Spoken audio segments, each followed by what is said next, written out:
So there are lots of different myths surrounding feed. We're going to try and bust some of them now. Yeah. The first one I've got is protein makes my horse fizzy. Yes. We hear this a lot on yard and through the care line and things like that. People are often really worried about feeding their horses and ponies high protein diets. They often believe that potentially in the past it's made their horse fizzy or encouraged some unwanted behaviour. The truth of the matter is it won't be the case. It's very unlikely to be the case. Protein is actually really important for all of our horses and ponies, similar to like it is with humans for helping to build, support muscle and top line. It's a bit like humans, you know, they go to the gym and they take a protein shake. Yeah. So for our horses that are in a reasonable amount of work, and in fact even horses that are at rest, it's really important that we meet their protein requirements. I'm not suggesting that we go out and feed them all protein shakes and hugely exceed their protein requirements, but like with everything, if we are meeting our horses' balanced diet and providing them with their requirement of protein, there is nothing to say that that should cause fizzy behaviour. No. And do you think that that myth, so to speak, has come from feeding your high starch, high calorie feeds that contain a lot of protein? Yeah. And that is where it's come from? Yeah, absolutely. A lot of the time I think a lot of these myths come from people still having a little bit of a lack of understanding of feed and nutrition. I think it's one of those things that there's still a lot of education to do around feed and nutrition, and that's exactly what we're here for. And it can be a complete minefield, so completely understand that owners will struggle to pin down what might be causing a particular behaviour, and a lot of the time we find that people like to try and pinpoint on feed, not for any particular reason other than the fact that it's one of the easiest things to change. Yeah. Because you can control what goes in your horse's bucket feed, but it's a lot harder to control what's in the grass or something like that. But yeah, I think a lot of the time people will mistake protein for being the cause of potentially fizzy or unwanted behaviour, when a lot of the time it's probably that they're maybe feeding a feed that is too high starch for what their horse can take. And actually maybe they're not doing the work level for the amount of feed that they are putting into their horse. So I think there's a lot of scaremongering around protein, but actually protein is a really important part of our horse's diet, and like with anything, if there's ever any concerns or you've got any questions around feeding, then always just ring a nutritional helpline. They're free and that's what they're there for. Perfect. So if your horse is lacking energy, you should always feed more. No. Not always the case, and this can be a really tricky one for people to understand because it feels really back to front. It does. The main priority with any horse or pony is feeding a balanced diet in terms of vitamins, minerals and quality proteins. Now there's two main ways of doing this, either by providing a full ration of a compound feed that is already vitamin and mineral balanced, that would be your high calorie route and high energy route, or by providing something like a feed balancer that is a concentrated form of vitamins, minerals and quality proteins, but without the calories. So all balancers, no matter what they say on the bag, are low calorie, low sugar and low starch. Even some balance that you will get that you'll see that are marketed around performance or competition or something like that, generally speaking they're not significantly more energy or more calories than any of the other balancers. All balancers are low calorie. So when your horse or pony needs more energy, it's not always the answer to feed more feed. The first step for us is ensuring that we're balancing the diet. So if they're not getting anything already, then it will be to balance the diet with a balancer. If they are getting something, the likelihood is sometimes owners are inadvertently feeding something that doesn't have a vitamin and mineral spec in it. So again, it would be to get that balancer in there. Or they're feeding something that is nutritionally balanced but not enough of it. For a 500 kilo horse, an average 500 kilo horse, that horse would need around 3 to 3.5 kilos a day of a vitamin and mineral balanced compound feed to achieve a balanced diet, which is a reasonable amount of feed and will supply a reasonable amount of calories to some products. So if they're needing less than that, then again they need that balancer to be able to top up the vitamins and minerals. In terms of that volume wise, like you were just saying, do they always need more calories when they need more energy? No, not always the case. It's a little bit like with us, if you go and eat a big lunch or a big bowl of pasta or something, you could just sleep it off for the afternoon. It makes you not really want to do a lot. Sometimes it can be the same with our horses, not always the case. The thing that I would say in terms of looking for energy from feed, unfortunately for us, energy and calories are the same thing. So if we want to provide more energy, we're automatically having to provide more calories. For some horses that's fine, but for some horses that are potentially we're needing to watch their waistline, that can be a really tricky juggling act. So utilising energy sources is always helpful. You know, are those energy sources oil-based? Are they starch-based? Are they fibre-based? And again, if any queries, then call a helpline. But no, it's not always the I case. covered this a little bit earlier. Yeah. We were discussing ulcers, and that should be that the horse shouldn't have any food before work, or you need to give them time to digest their breakfast. Yeah, absolutely. This is an interesting one, and I think it can be a little bit individual to the horse, Yeah. but particularly, like Charlotte just said, for horses with gastric ulcers or ulcer history can be really important. But I tend to recommend it for actually a lot of owners that I speak to, regardless, more of a preventative than anything. Don't withhold food before exercising your horse.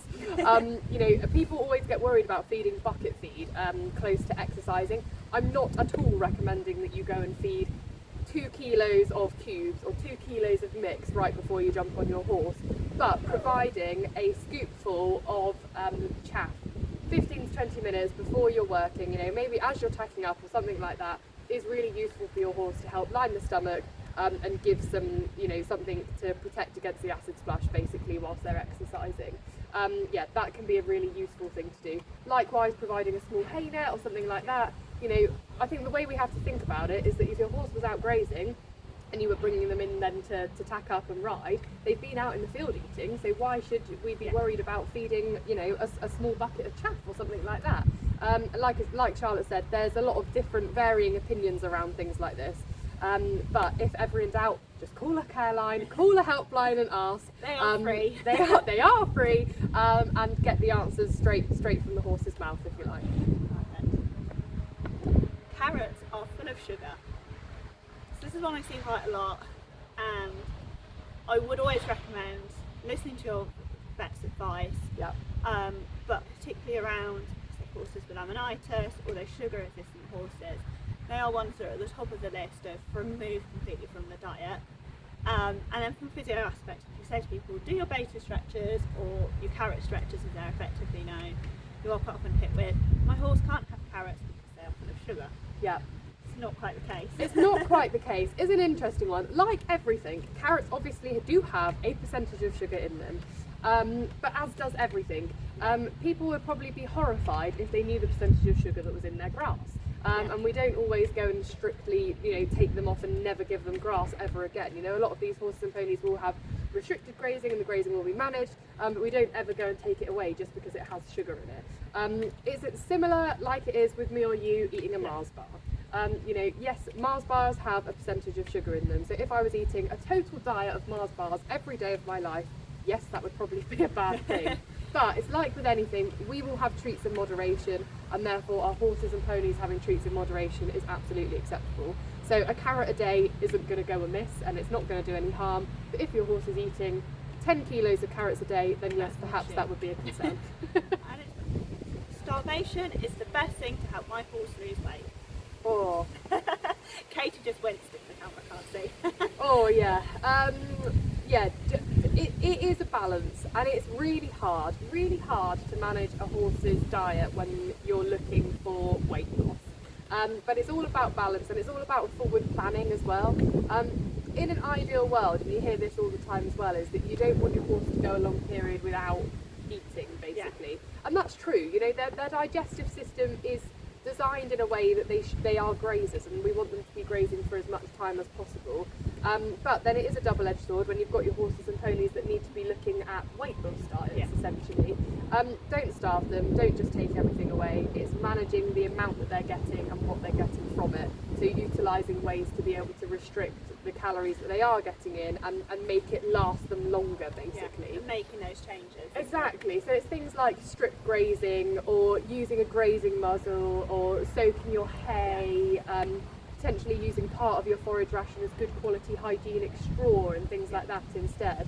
There are so many different things that you can do now, and so many things out there, you know, super small hold hay nets, hay cubes, slow grazers, things like that.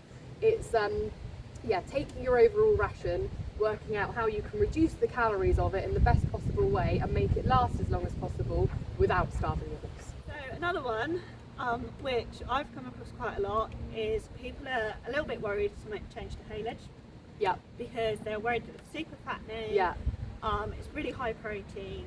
yeah, And if you look at the market now, there's lots of different types of Haylage out yeah, there. yeah. And it might be the best for your horse. So what are your thoughts on Haylage? So my thoughts would be, again, I think you're absolutely right. The general thought out there has always been, oh, well, I feed my horse hay because it's overweight and I don't want to feed it Haylage because it will make it fat. It's not always the case. It is in fact a myth. However, it's really hard to say either hay is more fattening or Haylage is more fattening, because the truth of the matter is my hay is different to your hay, my Haylage is different to your Haylage, and actually even your same batch of hay could vary from this part of the field to this part of the field and this part to this part. So really, hay, Haylage, grazing, it all varies so massively. We can't ever say that one has got more sugar or more calories in than the other. So it has to just come down to individuality basically and what suits your horse best. Realistically, the most reliable way for horses and ponies that are on restricted calorie diets would be to use hay and to soak your hay. It is likely that that will be your sort of lowest calorie option, amongst potentially with a mix of good quality hygienic straw as well. Like I say, Haylage is not always going to be higher calorie and higher sugar, but we don't have the ability to be able to soak the Haylage like we do with the hay. So if in doubt and you're needing to, have the lowest calorie as possible, soaked hay is a good option. It's something that is circulating quite a lot, and it is horses having feed allergies. For me, I feel like allergy is quite a strong word. Yes, there's like intolerance in people, Yeah. and I think to some degree it's that. The research out there is that it's very uncommon for horses to have feed allergies. Yeah. Obviously, if your horse is experiencing quite extreme symptoms, contact a vet. There are tests that they can run. But from a nutritionist aspect, how many horses do you see that have actual feed allergies? I think you've just hit the nail on the head, and the reality is, unfortunately, true feed allergies are very rare. We get a lot of inquiries about allergies because particularly this time of year, lots of horses will come up in different lumps or hives or whatever it might be, and people will always ask about, could it be feed related? Could there be anything in the feed? Have you changed anything in the feed? Unfortunately, most of the time it will be something environmental related. True feed allergies are very rare. Like you say, there are tests out there. I think the reliability of those tests can be quite varied. It's not very helpful for owners because, again, we touched on it earlier, the bucket feed is the easiest thing to change. So in an ideal world, I think owners almost hope it will be a feed allergy, because then there's just something that you can stay away from within the feed. The reality is it's probably more likely to be something in the environment. We live in a world where there's new species of grasses and plants and things growing all the time. So just because your horse wasn't allergic to it last year or hasn't been before, it doesn't mean that they won't be having an environmental reaction to something now. So I think the crux of it is they do happen, but very rare. And it would be very rare that we would actually see something that would be a true feed allergy. And I think that being said, is your horse is experiencing symptoms, do trust your gut, do speak to the professionals that are on hand, whether that's your vet, nutrition helplines, and get your horse the help that they need. And yes, one of the steps might be changing the feed. We're not discouraging that, but just approach it all with caution, really. Yeah, absolutely. And so, if your horse has, say, laminitis or EMS, the diet must be molasses free. Oh, yeah. This is one of my favourites. Not always the case. Everyone, again, there is a lot that you will hear circulating, and a lot of people will have very strong opinions on either molasses in the feed or molasses not in the feed. I think a lot of people think that if molasses is stripped from the feed, then the feed is automatically low sugar or no sugar. The truth is that sugar-free isn't a thing. You won't ever get a feed that doesn't have sugar in it at all, because you will always get a level of naturally occurring sugar. And just because we strip molasses from the feed, it doesn't always mean that it will be low sugar. It's an interesting one. Don't always assume that your feed is low sugar just because you go for something molasses free. I feel molasses free versus not molasses free actually comes down to more of a personal preference thing than anything else. because you could have a feed that's got molasses in it and it could still be low sugar. So always make sure you're looking at the actual sugar contents, not just whether your feed is molasses free or not molasses free. So a big problem I see is people going, my horse is a fussy eater. Now, I have one sat out in the field, and he will often take his breakfast outside with him, and he'll just pick on it throughout the day. And we've had discussions before about him, because he'll eat the same thing for about 6 months and then go on hunger strike. I don't blame him. I don't think I'd want to eat the same thing every day, all the time, every single day. So the way we manage him is he's something different for breakfast and something for dinner. If somebody is really stressing themselves out because their horse goes on hunger strike like he does, and then they're worried about introducing a new feed to the diet, is that something they should be worried about? I don't think you should be worried about introducing new feeds into the diet or needing to change your horse's feed, as long as it's done in the correct way. You know, as with any feed changes, we always suggest that they are changed slowly and gradually, bit by bit, over sort of 7 to 10 days ideally, just so your horse's gut has got a chance to change to, you know, digesting something different basically within the system. So don't be worried about changing your horse's feed if you need to, and just making sure you're consulting someone on how to do it properly if you're unsure at all. It can be really tricky when you've got fussy feeders, and fussy feeders, again, another inquiry that we deal with really often. And something that we always advise again is not always thinking that it's the feed, but before you go and change the feed, making sure that you've tried different things management wise as well. So feeding them in different areas, using different bowls, splitting the feeds differently if you're feeding more than one thing together. They're all things that sound really silly, but for some horses and ponies it makes a huge difference. You know, when you're feeding young horses, say your foals and yearlings, there is a certain injury that they're all at risk to, which is OCD. If you don't know what that is, it's very common in them, and it involves the joints and the cartilage. The common school of thought a long time ago was that was caused by high protein diets. And I still see it a lot, is when people are looking for feeding those young horses, they do not want anything with protein in. And actually protein is really valuable for growing. Keeping it low starch, low sugar, because it's them excessive calories and that high starch level, which they think is causing a risk, but also genetic. If people are, you know, feeding, say, a broodmare or, you know, a foal and a yearling, what is kind of your advice to making sure that horse gets what they need to support their growth?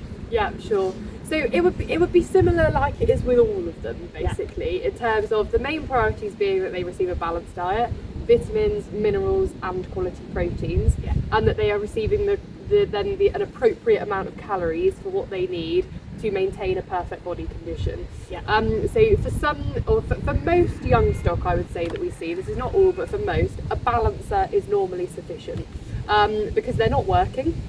They're living the dream out in the field, just being baby horses, right? So generally speaking, most of them will do absolutely brilliantly off of a balancer. I do tend to recommend that you look for something stud specific. So we do a balancer called Grow and Win Stud Balancer, which can be utilised for youngsters up to 2 years of age. We generally say that they should have something stud specific, but we also recommend it for mares during gestation and lactation as well. And it will just make sure that they're getting everything that they need, like I say, vitamins, minerals, quality proteins, but without the added extra calories that young stock probably don't require at that time. And it's kind of similar to what we'd said earlier with the whole protein thing. We don't recommend with anything, but also, you know, this goes for young stock, but it would go the same for any horse or pony of any age. We wouldn't recommend ever to massively exceed their protein requirements. But also meeting their protein requirements. There isn't any evidence really to show that it's been detrimental to horses and ponies. And we do get that a lot, like you say, with young stock. People are really worried and have been scaremonged a little bit around not feeding protein to young horses because of growth rates, etc., etc. But actually, like you say, protein is so important for young horses. But like with anything, and like with, you know, anything that you would be feeding, it's meeting those requirements and not drastically exceeding them. Perfect. Okay, so this is an interesting one. Salt licks in stables. Does that meet the horse's daily salt intake? How long is a piece of string is what I would say. It completely depends on your individual horse, and it comes back to the importance of individuality. For most horses and ponies in light work that aren't sweating heavily regularly, a salt lick will be sufficient. If your horse and pony is in hard work and they are sweating regularly, you may need to feed extra salt basically to help replace what they are losing through sweat. How much salt you feed is really hard to be able to calculate, because realistically what you would need to be able to do that is you would need to be able to measure their sweat loss, which is pretty impossible or very hard to do from horses. So what we tend to advise is sort of just introducing a tablespoon, seeing how you get on, making sure there's plenty of fresh water available at all times, so that they've always got fresh water available. But actually calculating sweat loss can be very difficult. But for most horses and ponies, a salt lick is sufficient unless they're working very hard and sweating hard several times a week. Yeah, so it's just important to monitor how much they're drinking. Yeah. If they're actually using their salt lick. Yeah, absolutely. And yeah, just tailoring it to a horse. It's all monitoring on that front, and like you say, for those horses and ponies, is keeping an eye, and they are very good at regulating in that sense in terms of salt intake. So yeah, if they're using their salt lick a lot, it may allude to the fact that they could do with some extra salt into the diet. If they're not, then they're probably getting enough. A big thank you to Katie for joining me. I really hope you enjoyed that. So that was part 1. I do have a part 2 coming to you very, very soon, and it has taken me a while to get around to editing, which might be why the weather looks slightly better in the video, and I apologise about the wind noise. It was very, very windy, but regardless, I hope you enjoyed and you managed to learn something from it. So please stay tuned for part 2.